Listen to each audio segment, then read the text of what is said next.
Hi viewers, Sivaprasad which ఛానల్లో చాలా important video పెట్టాను.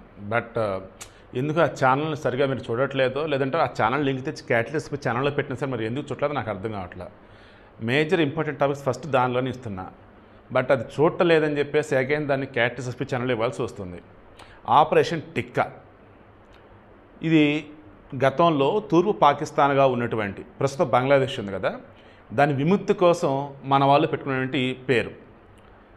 టిక్కా ఖాన్ అని ఒక భయంకరమైనటువంటి సైనిక అధికారి ఉండేవాడు పాకిస్తాన్లో. వాడు ఈ తూర్పు పాకిస్తాన్ని నానా రకాలుగా ఇబ్బందులు పెడుతున్న మూమెంట్లోని బంగ్లాదేశ్లో తిరుగుబాటు రావటం, ఆ మూమెంట్లో టిక్కా గారిని లేపేయాలనుకున్నప్పుడు ఆపరేషన్ టిక్కా అని చెప్పేసి పెట్టుకున్నారు మన వాళ్ళు. దెన్ వాడిని లేపేశారు.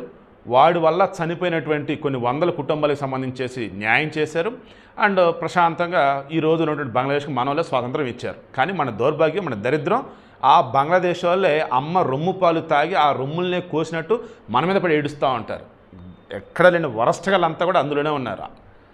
సో ఇప్పుడు విషయం ఏంటి, అదే ఆపరేషన్ టిక్కాని మరలు ఇప్పుడు పెట్టేసి పాకిస్తాన్ విముక్తి కల్పించబోతున్నారు. ఎవరి నుంచి ఎలా అన్నప్పుడు ప్రజెంట్ ఉన్నటువంటి పాకిస్తాన్లో ఉన్నటువంటి బలూచిస్తాన్ కావచ్చు, ఖైబర్ పఖ్తూన్ఖ్వా అని చెప్పేసి నార్త్ వెస్ట్లో ఉండేది ఆ ప్రాంతం కావచ్చు, and Jammu and Kashmir Pak occupied Kashmir ఉంది అది కావచ్చు, అండ్ బ్యాలెన్స్ ఉన్న సింధ్ కానీ బ్యాలెన్స్ ఉన్నటువంటి పంజాబ్ కానీ, అంటే సింపుల్ చెప్తాను చూడండి, వెనకాల మ్యాప్స్ అటాచ్ చేస్తాను కదా, బాటమ్ ఉన్నటువంటి బలూచిస్తాన్ ఏదైతే ఉందో వాస్తవానికి అదొక స్వతంత్ర రాజ్యం. మహమ్మద్ అలీ జిన్నా బ్రిటిష్ కాలం నాడే ఇది స్వతంత్ర రాజ్యం అంటూ వీళ్ళ తరఫున వాదించాడు. బట్ ఆడు ఎంత పెద్ద ఎదవంటే పాకిస్తాన్ విడిపోయిన తర్వాత భారతదేశం నుంచి క్రాస్ చెక్ చేసుకుంటే అక్కడ ఏం మిగిలిందో తెలుసా, జస్ట్ సింధు ప్రాంతం అండ్ పంజాబ్ అనేసి ఒక ప్రాంతం. అంటే మన దగ్గర పంజాబ్లో ఎక్కువ సిక్కులు ఉంటారు, వాళ్ళ దగ్గర పంజాబ్లో ఎక్కువ ముస్లింలు ఉంటారు. సో ముస్లింలు ఎక్కువ ఉన్నటువంటి పంజాబ్ ప్రాంతం, సింధ్ ప్రాంతం, ఈ రెండే పాకిస్తాన్. ఇంకా తప్పడు బతుకు ఏం లేదు ఆడ. ఇక అప్పుడు ఈ ఖైబర్ పఖ్తూన్ఖ్వా అని చెప్పేసి దాన్ని ఆక్యుపై చేసి, పాక్ ఆక్యుపైడ్ కాశ్మీర్ ఇప్పుడు ఏదైతే ఉందో దాన్ని ఆక్యుపై చేసి, ఈ బలూచిస్తాన్ని కూడా స్వతంత్ర రాజ్యం మీరు అంటున్నారు, అవసరం లేదు మా దానిలో కలిసిపోయని చెప్పేసి బలవంతంగా ఆక్యుపై చేసి పడేశారు. అది వాడు బతుకు. ఇప్పుడు వాళ్ళందరూ కూడా విముక్తి కల్పించబోతున్నారు మన వాళ్ళు ఆపరేషన్ టిక్కా పేరుతో. ఆల్రెడీ త్రివిధ దళాల వాళ్ళతో, ఆర్మీ వాళ్ళతో, నేవీ వాళ్ళతో, ఎయిర్ ఫోర్స్ వాళ్ళతో ఆల్రెడీ మీటింగ్లు జరుగుతూ ఉన్నాయి.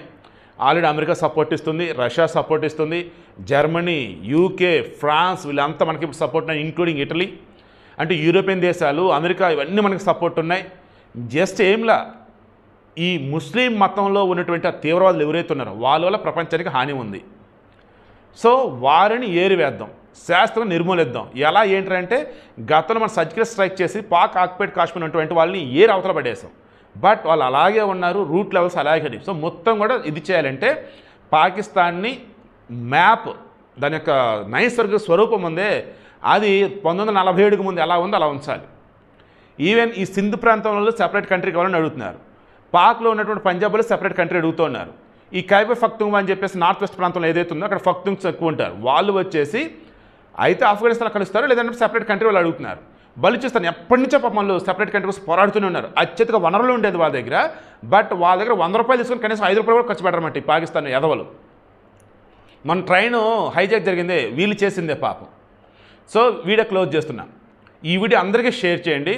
పాకిస్తాన్ టెర్రరిస్ట్ కుక్కలు లష్కరే తోయిబా అనుబంధ సంస్థ అయినటువంటి ది రెసిస్టెన్స్ ఫోర్స్ TRF ఆ బ్యాచ్ గాళ్ళు ఈ నరమేధానికి పాల్పడ్డారు. దానికి సంబంధించి ఆధారం ఎలా దొరికాయి ఏంటన్నప్పుడు వీళ్ళతో పాటు ఉన్నటువంటి వాడు పాక్ సైన్యంలో పనిచేసిన వాడు. అండ్ కొద్ది రోజుల క్రితం పాక్ ఆర్మీ చీఫ్ అసిమ్ మునీరా అనేవాడు, వాడు ఏకంగా పాకిస్తాన్ మా ప్రాణం అంటూ, మా శ్వాస అంటూ, అది ఉన్నంతకాలం మేముంటాం, మేము ఉన్నంతకాలం వాళ్ళు ఉంటారన్నట్టు ఈ జమ్మూ అండ్ కాశ్మీర్కి సంబంధించేసి ఆ వేర్పాటు అలాగే ఉండాలి, వాళ్ళు సెపరేట్ దేశం కావాలి, అంతవరకు మేము పోరాడతాం, వీళ్ళకి మేము కావాల్సిన ఇస్తాం హడావుడి చేశాడు.